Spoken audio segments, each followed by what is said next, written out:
গতকাল থেকে একটা ভিডিও খুব ভাইরাল বাংলাদেশে, সেটা হলো জয় চৌধুরী।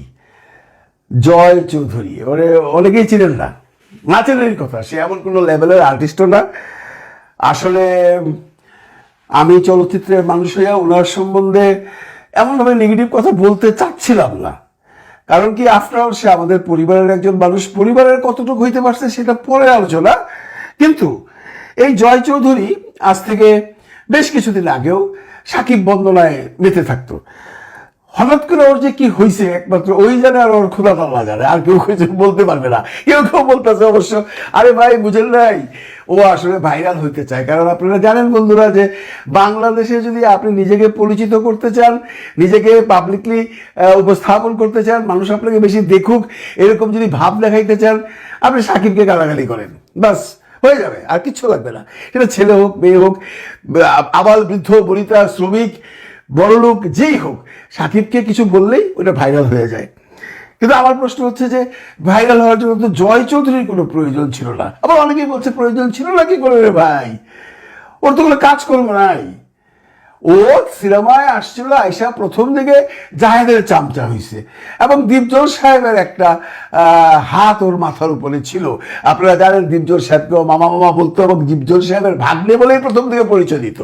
আমরাও জানতাম হয়তো দীপজল সাহেবের কোনো খালাত্ম বোন, চাচাতো বোন, মামাত্ম বোনের ভাগ্নে বাচ্চা বাচ্চা হবে, মেয়ের ছেলে নিলে হবে, এই হিসেবে দীপজলকে মামা মামা লাগে। যদিও দীপজলকে অনেকেই মামা থাকে, কিন্তু জয়ের ব্যাপারটা একটু আলাদাই ছিল। জয়কে সিনেমা মানুষও ভাবতো যে ও নিশ্চিত দীপজলের আত্মীয়, দীপজল সাহেব ওকে ভীষণ সমীহ করতো। সেই সমীহর কারণেই ও মাথায় উঠে গেছে।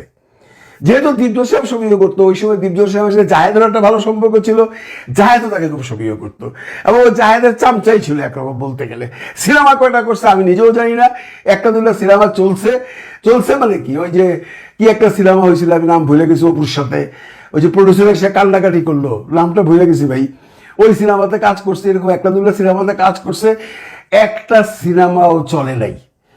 এখন যদি মনে করেন এই যে আফরান নিশু মাঝে মধ্যে সাকিব সম্বন্ধে মন্তব্য করে, এটা কিছুটা হলে মাইনে নেওয়া যায়। আফরান নিশুর একটা স্ট্যাটাস ছিল, নাট্য জগতে ও নাম্বার ওয়ান ছিল, এখন ফিল্মের নাম্বার ওয়ান সম্বন্ধে কথা বলতেছে, এটা কিছুটা হলেও যায়। কিন্তু সাকিব খান আর এই জয় চৌধুরী, এই জয় চৌধুরী কি করে সাকিব খান সম্পর্কে আলোচনা করে আমার মাথায় আসে না। ওরে কি করে আমি বলবো বলেন, ওরে কি বকাবকি করবো? ও তো বকা খাওয়ারও যোগ্য না।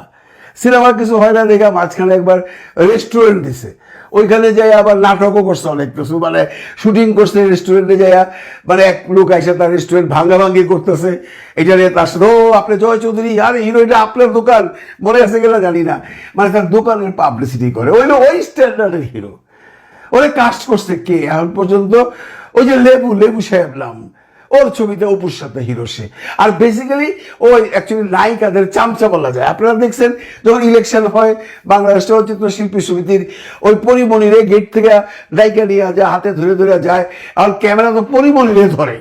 তো পরিমণিরে ধরলে পরে যে পাশে যে লোকটা থাকে, দ্যাট মিনস জয় চৌধুরী, সেও আসে।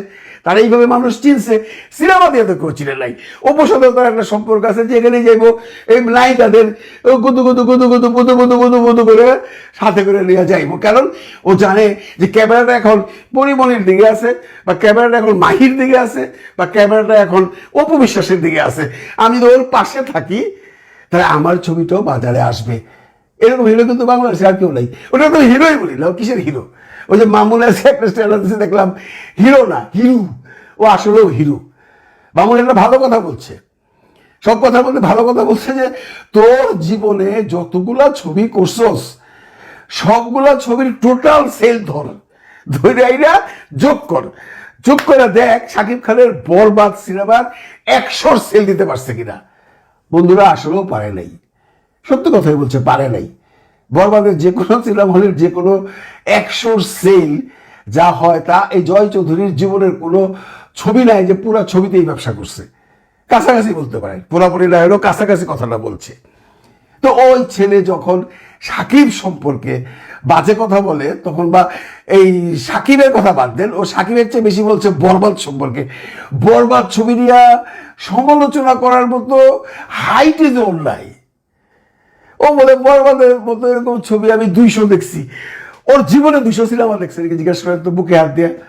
ও 200 ছবির মধ্যে 20টা ছবির নাম বলুক তো, ও কি সিনেমা দেখছে? ও কয়টা সিনেমা দেখছে জীবনে? আরে ভাই আমরা বিদেশে দেখি 200 সিনেমাতে, আমিও বিদেশে এসে দেখি এখন পর্যন্ত, ইংরেজি বাংলা হিন্দি মিলাইয়া 200 সিনেমা কি কম কথা? সে 200 সিনেমা বরবাদের মতো দেখছে। মানে কত বড় ডাফার না হইলে, কত বড় ডাফার না হইলে এমন ধরনের কথা বলে। আর ব্যবসার কথা বলে, আমি কি ব্যবসা বুঝি না? আমি সব জানি। এই বেটা তুই কিসের ব্যবসা বুঝিস রে? তুই হলো সিনেমার 3 নম্বর বাচ্চা, ছাগলের 3 নম্বর বাচ্চা যেরকম থাকে, তুই হলো হিরো। তুই ব্যবসা বুঝিস? তুই কি ডিস্ট্রিবিউশন বুঝিস? তুই কি প্রডিউস করছিস? তুই কয়টা ছবি করছিস বেটা? তুই সেটা ডিরেক্টরের একটা রানিং ছবি, যে ছবিটা বাংলাদেশ সহ সারা বিশ্ব কাঁপাচ্ছে, এবং এখন পর্যন্ত সবাই জানে যে বেদের মেয়ে জ্যোৎস্নাকে যদি আপনি আলাদা করে রাখেন, এরপরে বাংলাদেশে যত সিনেমা হয়েছে, সাকিব না শুধু যারই সিনেমা হয়েছে, সেই অনেক বছর থেকে শুরু করে কোনো ছবি, যে কোনো ছবির চেয়ে বেশি ব্যবসা করছে এই ছবিটা। সেই ছবিটা নিয়ে তুমি আলোচনা করো জয় চৌধুরী, তোমার কি সেই যোগ্যতা আছে ভাই? তুমি ভাবো তো, তুমি ভাবো, তোমার তখন এফডিসিতেই জায়গা নাই। তোমার গুরু জায়েদ খান নাই, যে জায়েদ খানের জুড়ে তুমি এফডিসিতে কুত্তা। এবার এসে আসো না, এবার এসে এফডিসিতে ইলেকশন করো। এই যে সামনে যদি ইলেকশন হয়, দাঁড়ায় তো দেখি পাশ করবা কিনা। পাশ করবা না তো, তোমার চিনেই না। তোমার যতদিন ভোট দিছে জায়েদের জন্য আর দীপজলের জন্য পাশ করছিলা। তোমার কি কন্ট্রিবিউট আছে মিয়া ফিল্মে? তুমি একটা সুপার ডুপার হিট বাম্পার ছবি সম্পর্কে তুমি সমালোচনা করো। বরবাদ সম্বন্ধে তুমি কথা বলবার আগে তোমার একবার ভাবা উচিত ছিল না যে আমি কার সম্বন্ধে কথা বলছি, কোন সিনেমাটার সম্বন্ধে কথা বলছি, এই সিনেমাটা কত টাকা ব্যবসা করছে, এই সিনেমাটা কতদূর পপুলার হয়েছে? চিন্তা করো নাই। আবার আইসা পাবলিকলি এমন করে বলতেছে, বলে তুমি ডিস্ট্রিবিউশনও বুঝা গেছো।